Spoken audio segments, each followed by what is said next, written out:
अब मेरे साथ एक ऐसी शख्सियत जुड़ रही हैं जिनके बारे में हम कई बार आपको ऐसे भी बता चुके हैं कि आप गूगल से पूछो या अविनाश सर से पूछो, तो आपका ज्यादा आप कंफर्ट किस में होगा, आपको आपको आंसर कहाँ से ज्यादा अच्छा लगेगा। तो मेरे को लगता है अविनाश सर से पूछेंगे तो ज्यादा ठीक रहेगा। इसलिए हम ये कहते हैं कि गूगल से भी ज्यादा जानते हैं अविनाश सर। अविनाश सर को एक बार जरा हम करते हैं कनेक्ट, और एक बार उनसे जरा करते हैं बातचीत। अविनाश सर, बहुत बहुत शुक्रिया, थैंक यू वेरी मच पहले तो समय देने के लिए। सर पहले तो आप स्वस्थ होए, और उम्मीद करते हैं आप स्वस्थ ही रहेंगे आगे। थोड़ा ध्यान रखिएगा सर, महाराष्ट्र में कोरोना ज्यादा है। हम यहाँ से अपनी शुभकामनाएं आपको जरूर देना चाहेंगे। सर, इस समय की स्थिति आप मेरे को बता पाएंगे कि इस समय की स्थिति क्या है, और दूसरा, बाजार इसको कैसे देख रहा है। ये कंप्लीट लॉकडाउन को भी इंजॉय नहीं कर रहा, वो इस वजह से कि कोरोना के केसेस बहुत ज्यादा है और किसी के पास रोड मैप नहीं है इसको कंट्रोल करने का, कि कैसे इसको कंट्रोल किया जाए। यही बड़ी वजह है sir. Good morning Dimpy. Dimpy, पहले तो मेरी तरफ से भी आपको सभी को आप सभी स्वस्थ रहे, सेफ रहे। ग्राउंड रियलिटी की बात करें तो मुझे लग रहा है कि महाराष्ट्र में जिस प्रकार का लॉकडाउन का पार्शियल इम्पैक्ट अभी गवर्नमेंट ने अनाउंस किया है, मुझे लग रहा है कि ये पूरी तरह से अभी कितना सफल होगा वो डिपेंड करेगा कि लोग कितने सोशल डिस्टेंसिंग मेंटेन करते हैं। लेकिन जो आंकड़ा कल तक का आया है, ओवरऑल कंट्री में 2 लाख केसेस दिन में आए हैं, तो वो बहुत ही चिंता की बात है। और मुझे लग रहा है कि ऐसा ही अगर रन रेट बढ़ता गया तो डेफिनेटली कहीं ना कहीं मार्केट को ये थोड़ा सा नेगेटिवली इम्पैक्ट करेगा, क्योंकि कहीं ना कहीं मार्केट को ऊपर चढ़ने में और कोई ज्यादा बढ़त दिखाने में ये दिक्कत रहेगी। क्योंकि ओवरऑल अगर हम जो आउटडोर सेक्टर्स की बात करें, जैसे कि सिनेमा का इंडस्ट्रीज है, आपके शॉपिंग मॉल्स है, रेस्टोरेंट्स है, तो यहाँ पे तो दिक्कत बहुत बढ़ने वाली है। मुझे लग रहा है कि अगले 1-2 महीने के लिए यहाँ पे रिकवरी के साइंस बहुत कम है। और ओवरऑल जो दूसरे हार्डलाइन सेक्टर है, जैसे कि सीमेंट है, ऑटो है, स्टील है, यहाँ पे भी थोड़ी बहुत दिक्कतें अभी कंपनीज को फेस करनी पड़ रही है। ये सिचुएशन ग्राउंड लेवल पे है मार्केट में, शायद ये अभी तक पूरी तरह से डिस्काउंट नहीं हो चुका है। पर मेरे हिसाब से इस समय पे कॉशियसली गिने चुने स्टॉक्स पे ही मौके देखे, क्योंकि मुझे नहीं लग रहा है कि कभी पूरा लॉकडाउन कंट्री वाइड होगा। मोदी जी ने भी कहा है कि पूरा लॉकडाउन नहीं होगा। तो उस हिसाब से मुझे लग रहा है कि मार्केट से ज्यादा इंडेक्स को देखने के बजाय स्पेसिफिक स्टॉक्स पे फोकस करिए। मुझे लग रहा है नतियों का सीजन है, तो यहाँ पे अच्छे मौके अगर मिलते हैं तो एक्यूमुलेशन का समय है, लेकिन थोड़ी सी सावधानी बरतना भी बहुत जरूरी है। ठीक है, मैं सर एकोमोलेशन को, सावधानी को ध्यान में रखते हुए कुछ हद तक फार्मास्यूटिकल शेयर्स के बारे में हम बात करना चाहेंगे। एक सर इस लैब के नंबर्स आने हैं, आप बता पाएंगे इसके नंबर्स कैसे आ सकते हैं, इसके चांसेस कितने हैं, डिविस लैब के नंबर्स किस तरह से आ सकते हैं, या फिर ये शेयर कितना ठीक है। मुझे लग रहा है कि डिम्पी नंबर्स काफी अच्छे आने की उम्मीद है। पहली बात तो ये कंपनी क्रैम्स में है, काफी अच्छी ऑर्डर बुक है, और सबसे बड़ी बात चाइना के फैक्टर के बाद काफी बिजनेस शिफ्ट इंडिया को हो गया, और उसमें दीवीज का डेफिनेटली फायदा है। दूसरी बात, इनका ऑनगोइंग एक्सपेंशन चल रहा है, तो इसका भी इम्पैक्ट आपको नंबर्स में देखने को मिलेगा। तो मुझे लग रहा है कि जिन निवेशकों ने ऑलरेडी यहाँ पे पैसा लगाया, यहाँ पे होल्ड करे। हमको लग रहा है जो आने वाला साल है FY22, वो FY21 में के मुकाबले में बहुत ही बढ़िया रहेगा। और ओवरऑल फार्मा स्पेस में होने के कारण थोड़ा सा डिफेंसिव बेट भी है, तो यहाँ पे कोई भी गिरावट अगर आती है तो इसको खरीदने का मौका समझना चाहिए। मुझे लग रहा है कि यहाँ पे प्योरली पी फैक्टर पे मत जाइए। कम से कम साल 1.5 साल की ऑर्डर बुक इस कंपनी के पास है, तो ये एक ऐसा शेयर है जो काफी पैसा इस लेवल से भी शेयर होल्डर्स को और इन्वेस्टरों को कमा के दे सकता है। ठीक है, इसमें कोई दो राय नहीं है, चार्ट देखने पर भी साफ साफ दिख रहा है कि डिविस लैब के अंदर अगर एक मौका मिलता है करीब करीब 100 रुपए की तक की गिरावट का भी, तो एक अपॉर्चुनिटी हो सकती है। आप खरीदें बेचें कुछ नहीं करें, एक चीज जरूर करें, वो है कम वॉल्यूम। आजकल आपको कम शेयर खरीदने चाहिए ताकि आप उसको अच्छे से मैनेज कर पाए। एक कंपनी के बारे में सर आपसे और राय लेना चाहता हूँ, वो है लिंडे इंडिया। आपको मालूम है गैस से जुड़ी हुई कंपनी है, गैस सप्लाई करती है। मेरे को पता नहीं है सर ये ऑक्सीजन देती है कि नहीं, लेकिन मैंने कई हॉस्पिटल्स में लिंडे इंडिया के प्लांट को लगते हुए देखा है। इसका मतलब ऑक्सीजन ये देते ही होंगे, ऑक्सीजन की सप्लाई करते हैं। तो लिंडे इंडिया ठीक है सर, कंपनी ठीक है। इसमें कुछ रिलायंस म्यूचुअल फंड का भी बड़ा स्टेक बताते, पता नहीं वो बिका है कि अभी तक नहीं बिका। वो बता रहे थे वो ज्यादा वैल्यूएशन लेना चाहते हैं। फिर इनका ये कंपनी का ये भी आया कि ये कंपनी अपने आप को ये डीलिस्ट भी करना चाहती है, ऐसा भी बीच में इसकी बहुत जोर से खबरें उठी थी लिंडे इंडिया की। सर थोड़ा आपको हमको आइडिया दीजिए इसमें करना क्या है। नहीं, इनफैक्ट डिम्पी आपने सही कहा कि ये कंपनी ऑक्सीजन सप्लाई इक्विपमेंट में बहुत वेल नोन प्लेयर है। और मैं समझता हूँ कि ये इनके लिए बहुत अच्छी बात है, क्योंकि इस समय कोविड में जिस प्रकार की ऑक्सीजन की रिक्वायरमेंट है वो काफ़ी सिग्निफिकेंटली बढ़ी है, और इससे कंपनी को काफ़ी फायदा हो चुका है, आगे भी होगा। तो कोविड का जो डिमांड है इनके लिए अच्छी तरह से पॉजिटिवली प्ले आउट हो चुका है। दूसरी बात, कंपनी बेसिकली काफ़ी समय पहले डीलिस्टिंग करने की बात कर रही थी, लेकिन जिस प्राइस पे इन्होंने ऑफर किया था उस प्राइस पे बड़े निवेशकों ने इसको एक्सेप्ट नहीं किया। तो उस पॉइंट ऑफ व्यू से ये एक डीलिस्टिंग कैंडिडेट भी है। अभी कितने प्राइस पे डीलिस्टिंग आगे होती है वो देखना पड़ेगा, लेकिन ऑपरेशनल नंबर्स हमको लग रहा है कि चौथे तिमाही के, दैट इज मार्च के तिमाही के और FY22 के बहुत ही शानदार आने की उम्मीद है। तो इस लेवल से मैं समझता हूँ कि जिनके पास है वो होल्ड करे। शेयर थोड़ा जल्दी भाग चुका है, पर यहाँ पे अगर कोई भी प्रॉफिट बुकिंग या करेक्शन आता है तो इसको खरीदने का मौका समझना चाहिए। MNC कंपनी है, और सबसे बड़ी बात यहाँ पे फ्लोटिंग स्टॉक कम है, कंपनी की प्रॉफिटेबिलिटी मजबूत है। तो ये दोनों फैक्टर स्टॉक को बहुत अच्छी तरह से आगे रिलेट करेंगे। तो कोई भी गिरावट में खरीदना चाहिए, लेकिन हाँ, कम से कम 6 से 12 महीने की अवधि का एक टाइमलाइन जरूर रखें। ये मैंने चार्ट आपको लिंक्डइन इंडिया में दिखा रहा हूँ। ये चार्ट आपको 2019 से 2021 के बीच का है। मैं अगर इसको थोड़ा सा और पीछे कर देता हूँ तो मैं आपको थोड़ा सा और भी पीछे लिए चलता हूँ। मैं आपको एक काम करता हूँ, आज से करीब 10 साल तक पीछे लिए चलता हूँ। 2011 से 2021 के बीच में, 2011 से लेके करीब करीब 2019 तक हम इस शेयर को 500 रुपए से सिर्फ 850 रुपए तक के बीच में घूमता हुआ देखते रहे हैं। ये मैं आपके सामने पूरा दिखा रहा हूँ। 7 साल तक ये शेयर कुछ इसी तरह से हर्डल में रहा। ये 2 बार के आपने टॉप बनते हुए देखे हैं। ये वही टॉप है जहां पर रिलायंस म्यूचुअल फंड्स की तरफ से डिसएग्री हुए कि वो शेयर अपना फंड्स नहीं बेचेंगे, वो तो 1000 रुपए से ऊपर ही बेचना चाहते हैं। कोई बात नहीं, वहां से फिर शेयर गिरे तो 500 तक आए, फिर बेस बनाया, फिर गए। लेकिन जिस समय 1000 पार हुआ उसके बाद फिर शेयर ने मुड़ के नहीं पीछे देखा। वजह कोरोना भी रही और वजह इसके बाद इसकी वैल्यूएशन भी हो गई। लेकिन क्या नए इन्वेस्टर्स को आना चाहिए? पुराना इतिहास देखने के बाद लगता है कि नहीं आना चाहिए, अभी रुक जाना चाहिए, जो अविनाश सर भी आपको कह रहे हैं। मेरे को ऐसा लग रहा है कि थोड़ा खिंचा हुआ शेयर है, वेट करना चाहिए। कंपनी अलग बात है, शेयर अलग बात है। सर एक शेयर और आपसे पता करना था, एक्चुअली हम आपकी वेट ही कर रहे थे, वो था सर इन्फोसिस।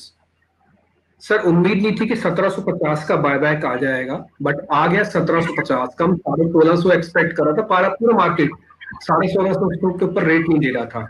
तो सर ये बायबैक में दे देने चाहिए शेयर, कंपनी को दे दे 1750 में जिसको देना है, या फिर ये कंपनी ने बताया भी 1750 पहली खेप है, इसके बाद तो हम भी तो कमाएंगे भाई, 1750 हम रेट नहीं। नहीं, मेरे ख्याल से डिम्पी ये जो बायबैक आया है ना, ये बायबैक थोड़ा सा अलग है, क्योंकि काफी निवेशकों को एक्सपेक्टेशन थी कि ये बायबैक टेंडर बेस्ड होगा, बट इन्होंने कहा है कि ये ओपन मार्केट से खरीदेंगे। तो यहाँ पे रिटेल इन्वेस्टर्स को इसमें पार्टिसिपेट होने का कोई सवाल उठता नहीं है, क्योंकि ये बाजार से शेयर खरीदेंगे, और उन्होंने ऊपरी लेवल 1750 की दी है। तो ये एक काफी बड़ा डिसअपॉइंटमेंट इन्फोसिस के लिए आया है। प्लस अगर नंबर की बात करें तो अगर हम TCS के नंबर्स की कंपैरिजन करें तो इन्फोसिस के नंबर्स में थोड़ी बहुत ढीलापन देखने को मिला है। हालांकि इन्होंने डॉलर गाइडेंस 12 से 14% बोला है, मार्जिन में थोड़े से उम्मीद से कम आ गए। तो मैं समझता हूँ कि अगर भाव में थोड़ी कटौती आती है तो डेफिनेटली खरीदने का मौका रहेगा। मेरे ख्याल से लॉन्गर टर्म प्रोस्पेक्ट्स तो काफी अच्छे हैं, लेकिन जिस प्रकार से इंप्रूवमेंट हमको एक्सपेक्ट कर रहे थे कि वर्क फ्रॉम होम से मार्जिन और बढ़ेंगे, डिजिटल का कंट्रीब्यूशन से मार्जिन बढ़ेंगे, तो वो एक्चुअली इस क्वार्टर में हुआ नहीं है। हालांकि मैनेजमेंट की कमेंट्री पॉजिटिव है, तो यहाँ पे डेफिनेटली अगर कोई गिरावट आती है तो ही मैं डिम्पी सजेस्ट करूंगा कि इसमें खरीदा जाए। करंट लेवल्स पे जिनके पास है वो होल्ड करें। निराशा लेवल्स को देखकर नहीं हुई, निराशा उसके तरीके को देखकर हुई है। जैसे अविनाश सर आपको बता रहे हैं, लेवल्स तो मार्केट के जो भी लेवल्स है उससे ऊंचे ही थे, लेकिन उसके बावजूद भी शेयर चला नहीं। अच्छा, ये शेयर चला नहीं, इसके कुछ कुछ सिम्टम आपको पहले से भी दिख रहे थे कि सबको पता था 1650 के मार्केट के अंदर खबर उड़ी हुई है, कंपनी के नतीजे भी ठीक आएंगे, पीछे इसको देख के भी लग रहा था, लेकिन उसके बावजूद भी इंटरेस्ट नहीं आ रहा था। ये तो क्या साफ दिख रहा था, और आज काम करके भी दिखा दिया। सर एक शेयर जरा मेरे को आपसे और पता करना था। एक हमारे व्यूअर हैं, उन्होंने बहुत समय से आपको फॉलो करते रहे हैं, उन्होंने कुछ लिखा आपके लिए, मैं जरा पढ़ के सुना देता हूँ। वो कह रहे हैं कि अविनाश सर का फेवरेट शेयर था मेक मनी ऑर्गेनिक्स, मैंने कुछ साल पहले लिया था, अब हिंदी में लिखा है तो करीब मैं मान के चलता हूँ 37-38 रुपए में लिया होगा। मैं इसे रखना चाहता हूँ, इसे कब बेचूं? अब तो ये 3 गुना हो चुका है, तो सर ये बहुत बहुत बधाई दी आपको कि ये आपको फॉलो करते हैं और आपसे इनको अच्छा प्रॉफिट भी हुआ है। सर जरा मेक मनी ऑर्गेनिक्स के बारे में बता देंगे, करना क्या है अब? नहीं, इनफैक्ट पहले तो मैं ये इस व्यूअर को धन्यवाद देना चाहता हूँ। काफी कम लोग हैं जो अप्रिशिएट करते हैं डिम्पी, लेकिन मेक मनी ऑर्गेनिक्स की अगर हम बात करें तो मुझे लग रहा है कि अभी भी इनको पकड़ना चाहिए। 3 गुना बड़ा है ये मैं भी जानता हूँ, लेकिन अगर हम इस कंपनी की एक्सपेंशन देखें और जिस प्रकार से केमिकल स्पेस में जो इंडस्ट्री सिनेरियो हम दिख रहे हैं, मुझे लग रहा है कि FY22 इनफैक्ट और भी बेहतरीन साल रहेगा। और यहाँ से भी एक 15-20%, 25% का अपसाइड पॉसिबल है, क्योंकि जिस प्रकार की कैपेसिटी इन्होंने कॉस्टिक सोडा स्पेशलिटी केमिकल्स के लिए लगाई है, इसका पूरा इम्पैक्ट कंपनी को FY22 में देखने को मिलेगा। और ये इंटीग्रेटेड केमिकल प्लेयर है, तो मुझे लग रहा है काफी समय के बाद मार्केट्स ने इसको अभी एक री-रेटिंग दी है। तो ये नंबर जैसे जैसे अच्छे आएंगे, जहाँ पे आप एज्यूम करके चलिए कि कम से कम 15-20% का अपसाइड पॉसिबल है, तो करंट लेवल्स पे जरूर होल्ड करिए, इसमें अभी बेचने की जल्दबाजी ना करें।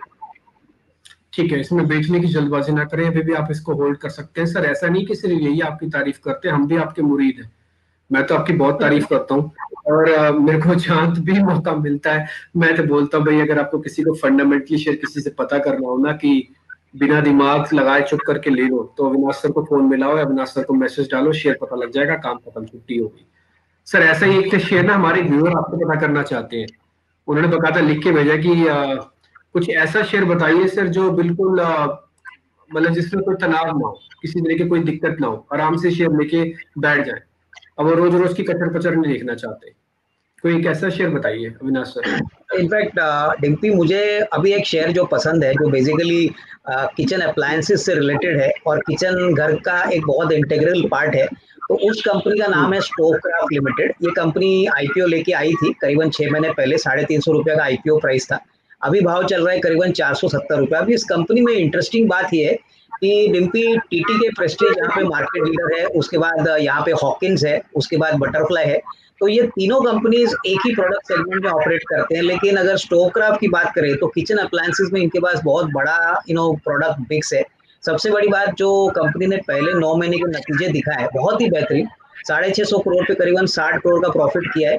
और हमको लग रहा है कि इस साल कंपनी कम से कम 80 करोड़ का प्रॉफिट रिकॉर्ड करेगी, और अगले साल दैट इज FY22 के लिए होपफुली ये नंबर और अच्छे होंगे। तो वैल्यूएशन बहुत ही सस्ते हैं, करीबन 12-13 के पी मल्टीपल पे अगले साल दैट इज FY22 के नंबर्स पे ये शेयर अवेलेबल कर रहा है। ऊपर में ये शेयर करीबन 550 रुपया जा चुका है, अभी करेक्ट होके 465-70 चल रहा है। तो ये अगर हम रिलेटिवली टीटी के प्रेस्टीज और हॉकिंस से कंपेयर करें तो मुझे लग रहा है बहुत ही सस्ता है। यहाँ पे हमको लग रहा है कि अगर साल भर का नजरिया कोई लेता है तो 550-600 रुपये का टारगेट प्राइस पॉसिबल है, तो इसको जरूर एक्यूमुलेट करिए। किचन अप्लायंसेस बहुत ही बड़ा मार्केट है, 10,000 करोड़ का मार्केट साइज है, और यहाँ पे हमको लग रहा है कि कोई भी कोविड रिलेटेड प्रॉब्लम होना नहीं चाहिए। आगे भी नंबर्स अच्छे आएंगे, चौथी तिमाही के तो आएंगे ही, बट इसमें जरूर थोड़ा सा एक्यूमुलेशन करके एक अच्छा इन्वेस्टमेंट का विकल्प ये इन्वेस्टर्स को बन सकता है अगले 6 से 12 महीने। सर आप इसमें कह रहे हैं कि 600 रुपए तक का टारगेट मिल जाएगा, आप 470 का भी चल रहा है, ये गिरावट में कहां तक खरीदते रहे सर? मैं समझता हूँ 450 और 470 ये दो लेवल्स है मेरे ख्याल से, लोअर एंड अपर एंड। मेरे ख्याल से 450-470 ये दो अच्छे लेवल्स है जहाँ पे खरीदारी स्लोली की जा सकती है, क्योंकि मुझे लग रहा है कि डिम्पी ये एक ऐसा स्पेस है जहाँ पे वैल्यूएशंस के लिए बढ़ने के लिए जगह बहुत है, और ये स्पेस मार्केट को भी काफी पसंद है। तो ये ऐसी कंपनीज है जहाँ पे ब्रांड बहुत इंपॉर्टेंट होता है। इनका एक पिजन ब्रांड है जहाँ पे ये काफी किचन के अप्लायंसेस बेचते हैं। तो ये सबसे बड़ी बात क्या है कि इनके पास कम से कम 50,000 आउटलेट्स है, कम से कम 27 स्टेट्स में ये काम करते हैं। तो मार्केट शेयर और पैन इंडिया कवरेज इनका बहुत ही बढ़िया है। तो मुझे लग रहा है कि ये स्टॉक मिस करना नहीं चाहिए। एक इन्वेस्टमेंट के पॉइंट ऑफ व्यू से 450-470 का जो रेंज है, इसमें थोड़ा थोड़ा एक्यूमुलेट करिए, नतीजे काफी स्ट्रॉन्ग आने की उम्मीद है, और आगे भी हमको लग रहा है FY22 में नंबर्स अच्छे आएंगे। अच्छा, अब मेरे को ध्यान आया सर, पहले मैं इस कंपनी को सीधा नहीं रिकॉल कर पा रहा था, लेकिन अब जैसे आपने इसका एक ब्रांड का नाम बताया ना, पिजन, तो एक प्रोडक्ट तो मैंने भी इसका खरीदा था, ऑनलाइन अमेजोन से खरीदा था, तो अब मेरे को ध्यान आ रहा है, वो स्टोवक्राफ्ट नाम की कंपनी है। एग्जैक्टली, बिल्कुल ठीक है सर, इसका जो पिजन ब्रांड है वो काफी फेमस है, ऑनलाइन काफी परचेजिंग होती है इसके अंदर, ये बात तो मैं खुद भी इसका गवाह हूँ। इनफैक्ट इनफैक्ट डिम्पी और एक बात बताना चाहता हूँ, ये जो पिजन ब्रांड है ना, इसमें से 30% ऑनलाइन बिजनेस इनको मिलता है, यानी 30% रेवेन्यू ऑनलाइन सेल्स है। तो आप सोच सकते हैं कि ऑनलाइन भी इनका काफी स्ट्रॉन्ग प्रेजेंस है। आपने सही कहा। हाँ बिल्कुल सर, मैंने भी एक्चुअली ऑनलाइन ही खरीदा था, मैंने भी एक प्रेशर कुकर ही खरीदना था घर के लिए, तो थोड़ा पर्सनली होके बता रहा हूँ। तो मैं जब ढूंढ रहा था तो मेरे को लगा कि पिजन वाला ज्यादा ठीक है, तो फिर मैंने वही परचेज किया। मेरे को इस कंपनी के बारे में हालांकि ज्यादा डिटेल नहीं पता थी, बट लोगों का रिव्यू जो अमेजोन पे आपको दिख जाते हैं, पता लग जाते हैं, उसी से आइडिया लेके मैंने इसको खरीद लिया था। But thank you very much sir, ये अच्छी कंपनी फिर से बताने के लिए। 600 रुपए तक का टारगेट है स्टॉफ क्राफ्ट, इसमें आप ध्यान रखिएगा, 750 तक की रेंज में ले लेना चाहिए आपको ये। ठीक है सर, बहुत बहुत शुक्रिया सर, थैंक यू। ध्यान रखिएगा अविनाश सर, अपना ध्यान रखिएगा, बहुत बहुत शुक्रिया सर, थैंक यू।